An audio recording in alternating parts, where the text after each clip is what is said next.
Welcome to Season 3, Episode 5 of Business Matters podcast from the Wind Technology Studio. We want to recognize our media sponsor, Royal Credit Union.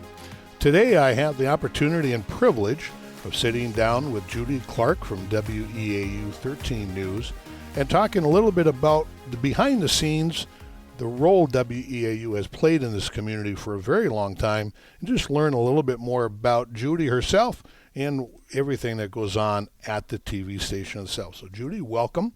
Fun to be being on this side of the mic for me versus always coming into you folks. Right.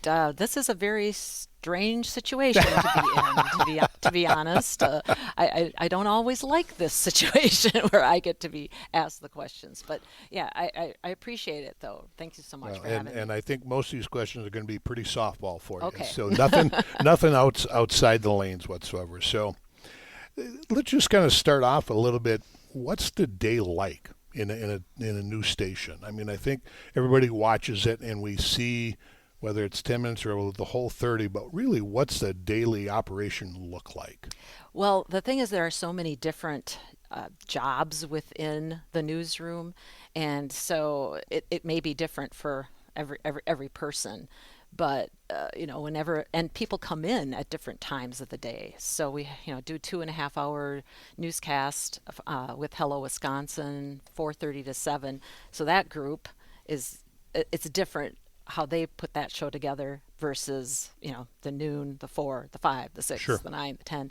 And when I come in about 9, I probably have the most normal hours, banker's hours, so to speak, of anybody because I work from 9 to 5:30. Sure.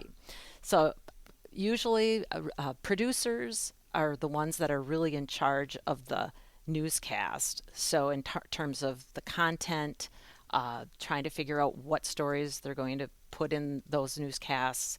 And then the anchors are definitely the assistants. Okay. We are the editors. We will look at everything. We'll maybe rewrite things, we'll maybe suggest things differently, and that type of thing.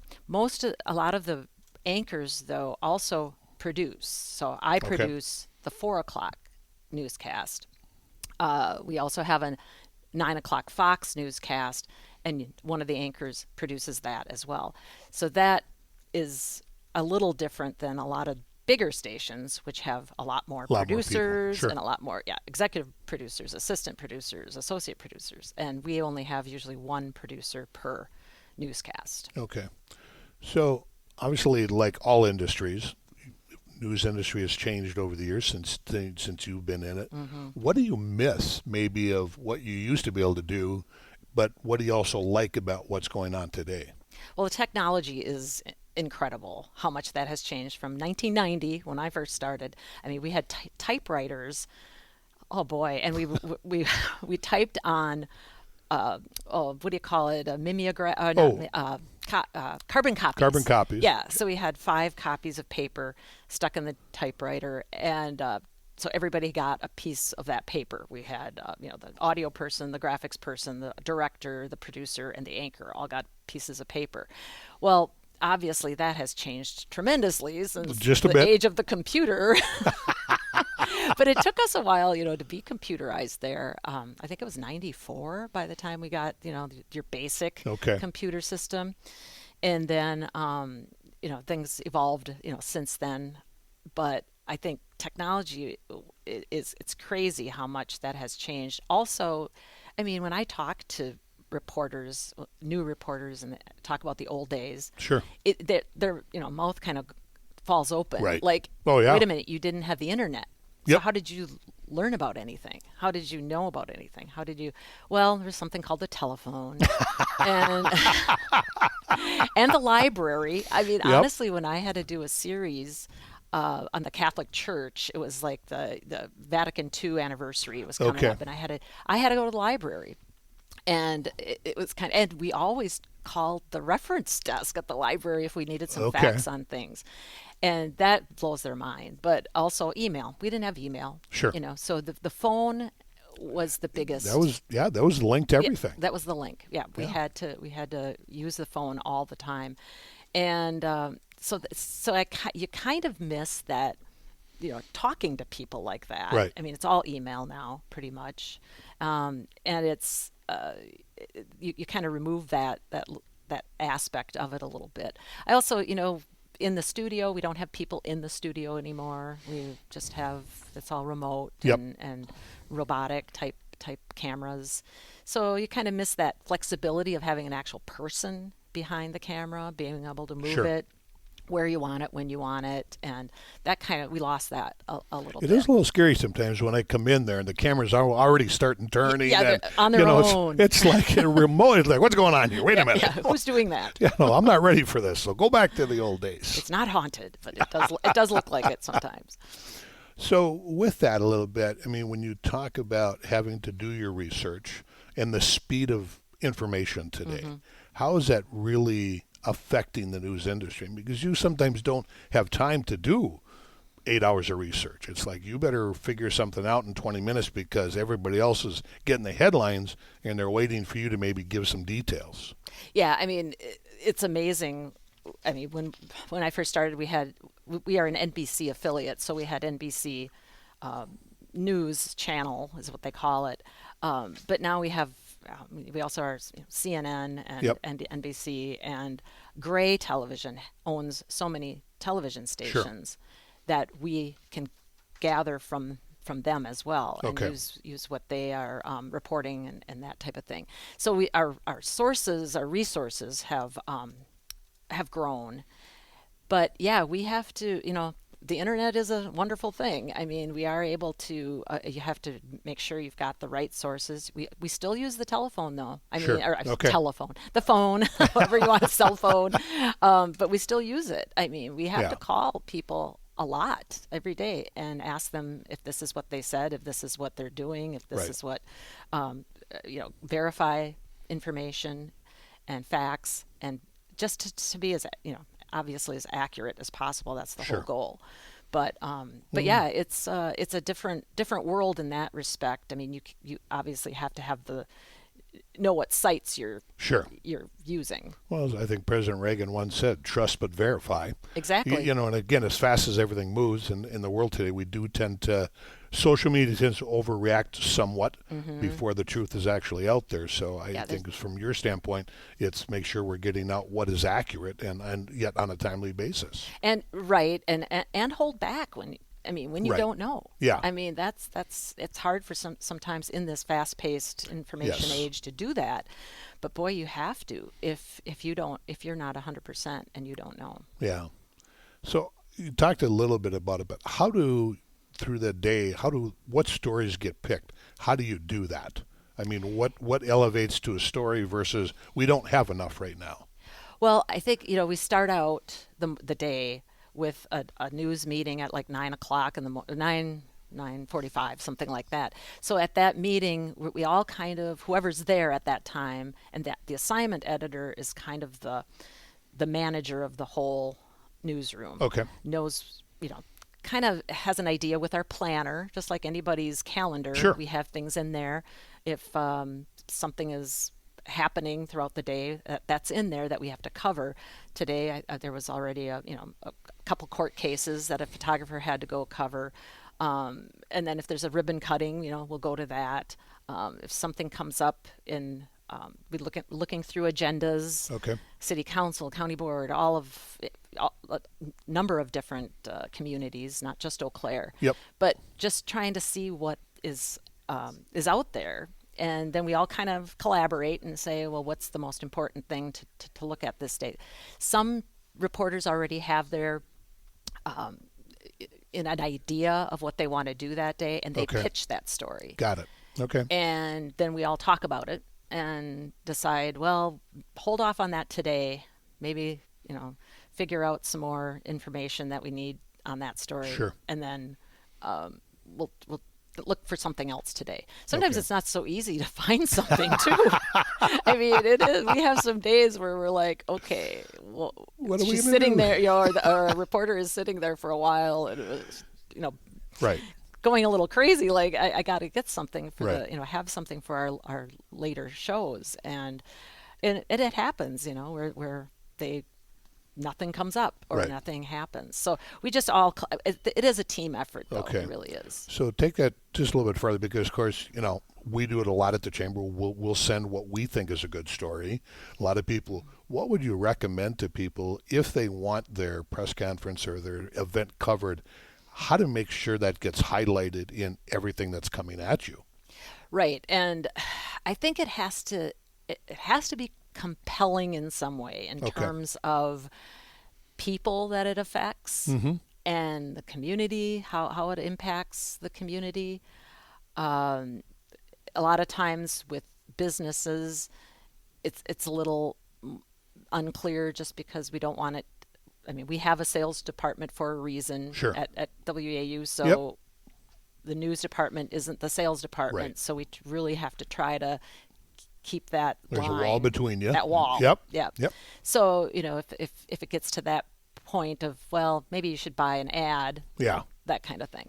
But we have so many really engaged business Sure. an engaged business community Yes. that I think a lot of times, yeah, we'll say, well, yeah, this is something people will be interested in Right. and will have an impact on our community. So Okay. yeah, let's do something with it. Okay.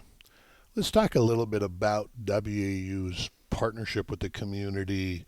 You're not just the local TV station. I mean, when I first came in here, now almost 8 years ago, there seems to be a very strong relationship between WEAU and the community that is a stronger partnership than just a news station. How, from your point, being here, starting at age of 5 in 1990, Yeah. Right. how do you see that partnership? Well, it's so important. It Mhm. is. That's the key to local news is the community. Yep. I mean, if we don't have the trust in the community, that we might as well give it up. Right. I mean, really, it's like, Yep. and I mean, I grew up in the Chippewa Valley. I grew Okay. up just north of Chippewa Falls in the town of Tilden. Watched WEAU my whole life. I knew all of the players back in Okay. the day. I Interesting. knew. Oh yeah, I knew all of the Bob Dawson and Aldi Swanson and Howard the Hat Tricky and all of these people that I grew up with. And then I didn't know that I was going to get into this type of a thing until I got into college. And I thought, well, I'm going to be working at WEAU. I mean, I Okay. grew up with this station. Sure. And it always was, it was a good station. It was something that you trusted and that you could turn to Okay. all the time. And I think that's why the community was like that's the central part of what we do. Okay. It's really important. Yeah. So how do you balance that today when we look at local news, what you just said, to the national news and all of the different stories? And I think in general, the average citizen to not sure what is real and what's not, and that how do you keep grounded and help the station be grounded to what is real here? Yeah, and I think it's somewhat apples and oranges when Oh, it gets to yes. the national Yep. media stage and the local. It just really we're focused, Okay. on this community, on this whole, this whole area of Western Right. Wisconsin. Yep. So we have to keep that in mind, and we work really, really hard to make sure that things are accurate and fair, and it's not something that we take for granted at all. Right. We really work at that. That's one of the things that it's super important to us. But as far as the national level, it's something that you have to know what you're watching and Correct. what you're Yep. reading Yep. and who the credible players are. Yeah, exactly. It just Yep. gets right down to that. It comes back again. I think locally we see each other out in town or the other individuals. You got to remember sometimes on a national is being driven and produced in a different way than Right. what's being done here on a local level. That it's a much different world. Yeah, but I think in the sense that they are still the ones that are really again the mainstream, the I want to say the credible Yep. ones, Yep. No, but that's right. that they still have those. I would hope, and I think they still do have that same philosophy. Sure. That they got to get it right, Yep. and they're checking those sources, and they're making sure they have Right. their ducks in a row. So going back in your time, what are some of the most memorable, for good or bad reasons, I don't know how to put that, but what are some of the most memorable stories you remember that have touched this community? The very first one was obviously the Uniroyal closure, because that was 1991 January. I was fairly new as a TV reporter. I had been in radio reporting for a few years, but that was the first real big story that impacted, this entire area. Sure. And it was huge. And I just remember all hands on deck. We all had to, get different stories on it and talk to everybody. And it was a big story for a long time. And then, I think news just in itself it's usually bad. Right. I mean, yep.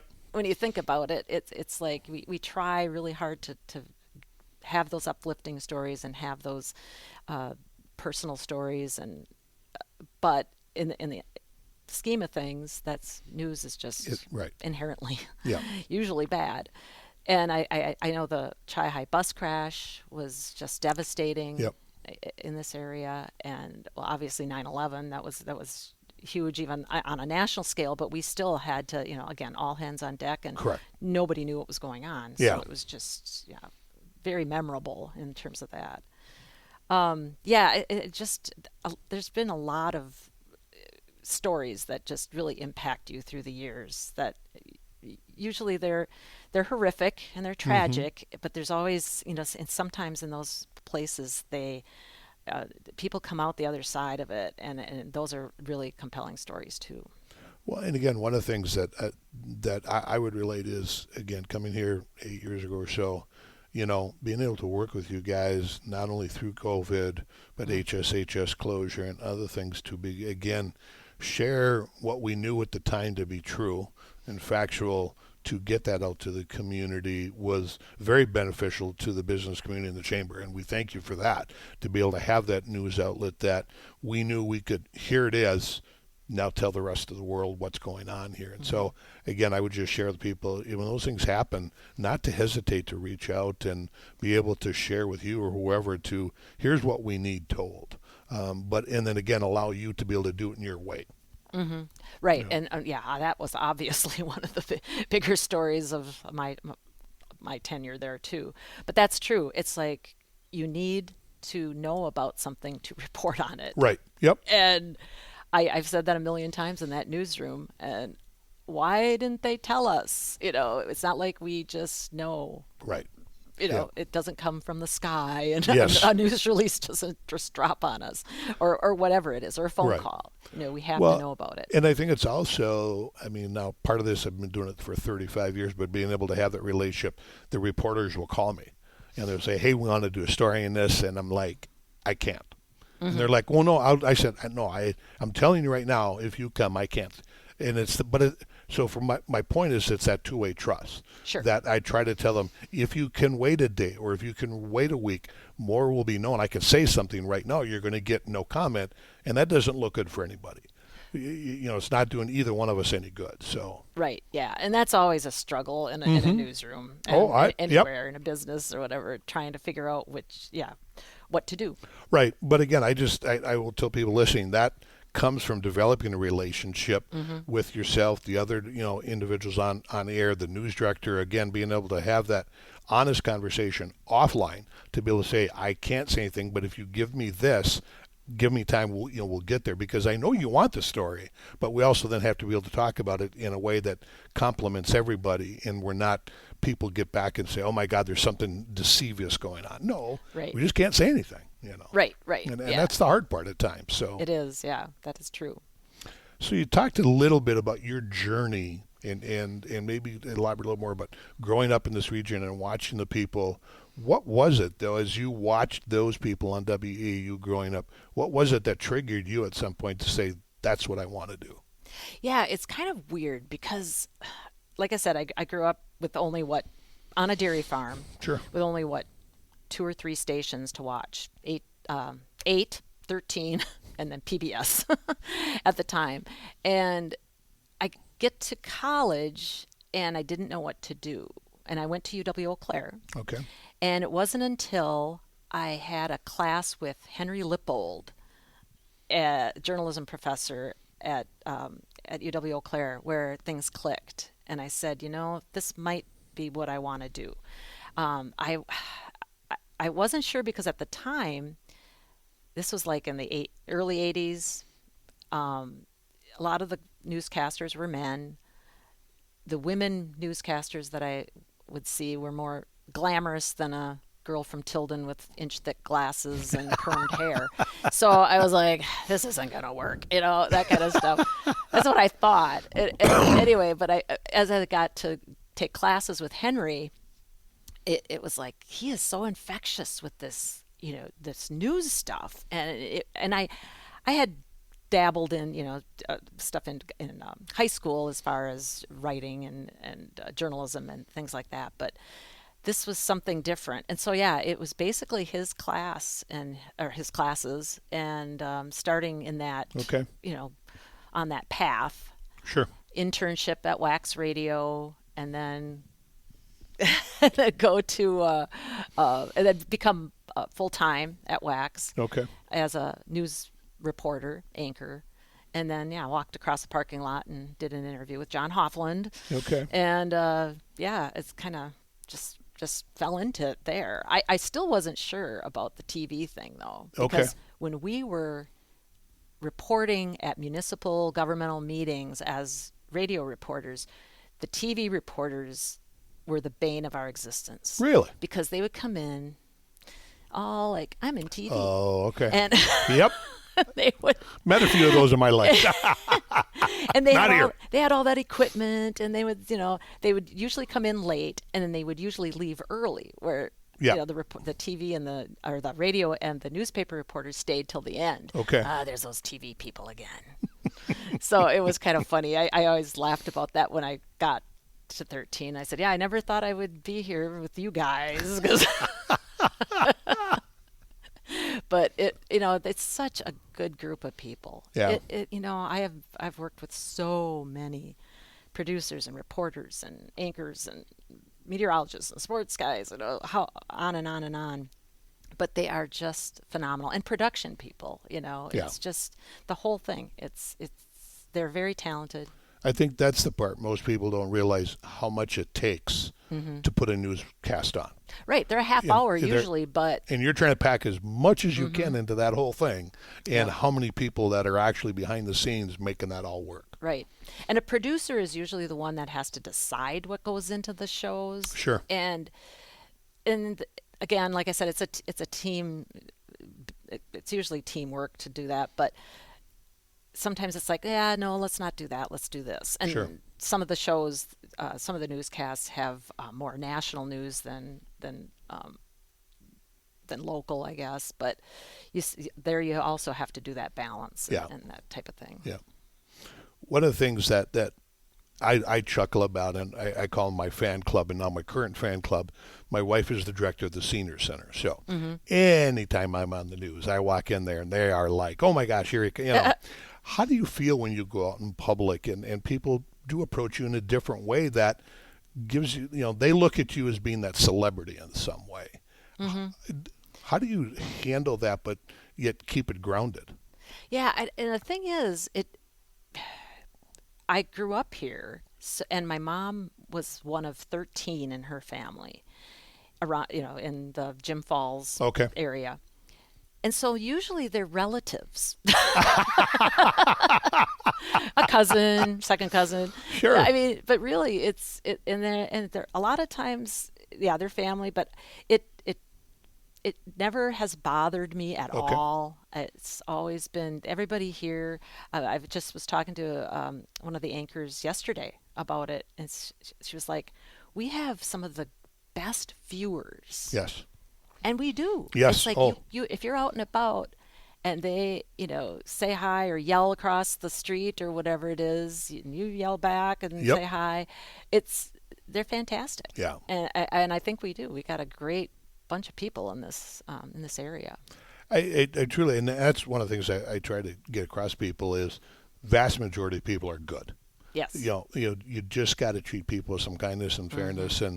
But people, again, in this community that I've seen, is they all want to basically go in one direction and to have everybody succeed. And there's some degrees, but people are nice. Yes. And it's just trying to keep the craziness of the world maybe out a little bit and remind us that we are all similar in this area. Right. I think that's a great way to put it because, yeah, I do believe that. I think we are all, my parents always had that kind of an attitude too, the do unto others type Yep. of a Yep. philosophy, and I do agree with that. So as we get kind of towards the end of this, let's talk a little bit about the relationship between the TV station and the chamber itself. Has long been in existence, way before I ever came. How do you think you and the station view that relationship with the chamber, and what's important to you? Well, again, just because the chamber kind of represents the business community, Sure. the community at large, and the same types have kind of same types of, I guess, interests that we do to serve. Sure. And I think it's an incredibly important aspect of our whole, our whole community to have that relationship and to be able to give and take. And yeah, it's one of those, even with Chippewa Falls Chamber, with all the chambers, Sure. we, Yep. we have to have that relationship to make it work. I've always viewed it as it's a two-way street. We Mm-hmm. need each other to really succeed as we do as a community. But I think in my career, as I look at the other areas I've been and having a strong relationship with a local TV station just really empowers both of us to be able to succeed at a greater level than we could ever do alone. Right. Yeah, So we have those same interests. yes, exactly. So looking back, I'm not trying to get into anything here, but who are some of your favorite coworkers that are no longer here? Who are some of the people that you really idolized or used as a mentor to go through this industry? As far as no longer here, as in Well, they're not at the station. they're not at the now? station. Oh, okay. Yeah, no. No, there are a lot. But Mike Rindo was one. He was the anchor when I first started. Oh, I didn't know that. Really? No. Oh no, Mike was amazing. Okay. Cindy Schott, who passed away, she was Mike's anchor when I first started. I idolized her. She was amazing. One of my best buddies in college was Pat Kreitlow. Pat and I went through college together, and we anchored together for several years. He's incredible in terms of his talent, his journalistic talent, and I owe him a lot.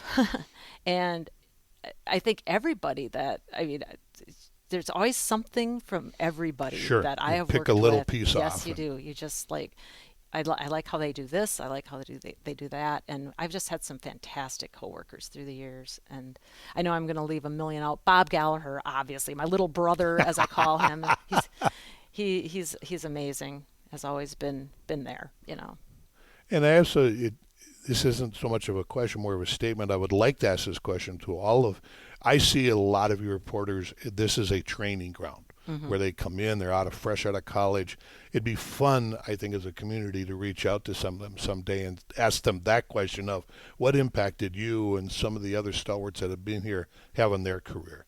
Because I think as we go through our lives, a lot of those we never hear. We never learn of, okay, what did our impact have on that? But how do you see that when all of these reporters, not all, but a majority, come and go within a 3, 4, or 5 year time frame? In terms of what they take from? Yeah, for versus a larger market where they tend to stay, this is somewhat of where they come, cut their teeth a little bit, and then move on. How do you deal with that? Yeah, and it is something that we all have to, like you said, deal with because we're probably only going to see them for about 2 or 3 years. Yeah. But all of them, I would say there are only a few through the years where it's been, I think they just wanted to be on TV versus be a a journalist that Sure. is working hard at getting out Yep. the information and that type of thing. But it's like Pat Kreitlow used to always say, you can't teach people to care, and you can't teach people to be curious about Sure. things. And Sure. so Interesting. that's what you really have to have to Okay. be a good journalist, a good TV reporter.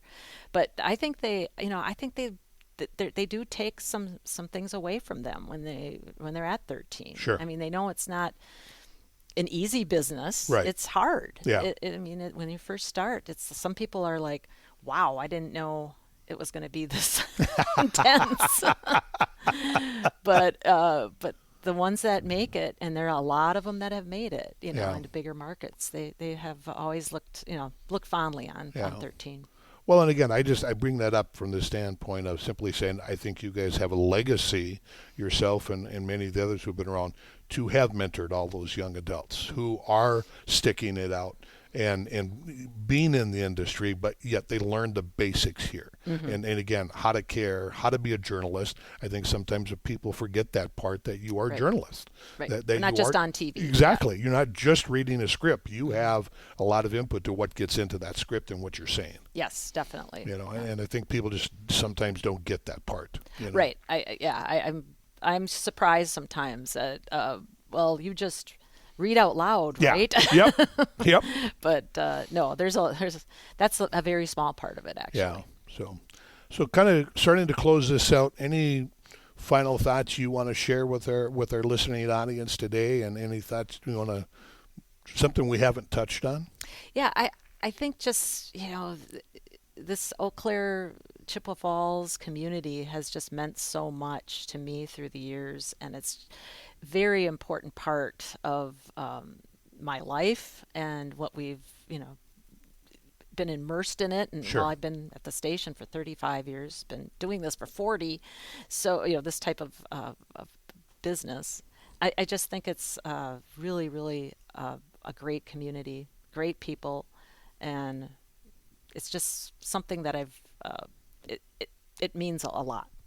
Well, I'm going to guess it's similar to myself. It's really not a job. Right. You just thoroughly enjoy what you do, and when people find that, I feel you're very lucky that it's not a job. It's just something you enjoy every single day, and you get up looking to go in to do it. Yes, I am so grateful for everything that I have been given with this job. There's no question about it. It's not just a job. Yep. It's basically been my life. It's right. Yep. So, again, to our listeners, would encourage you to follow WEAU 13 News online, on air, social media. Again, they are for credible updates, inspiring community stories. I think they are one of the stalwarts to our community and have been here for a very long time. And so, thank you, Judy, and all of the team over there. Again, want to thank and recognize Royal Credit Union for supporting Business Matters and the Eau Claire Chamber for our ongoing efforts to support all local businesses and community growth. A couple of quick announcements before we sign off. We have Bravo to Business Awards coming up on Wednesday, November 5th, out at Florian Gardens. And our sponsorship opportunities for 2026 are now available. You can find all of that information on our website at eauclairchamber.org. Thank you, Judy. Appreciate it. And that will end this episode of Business Matters.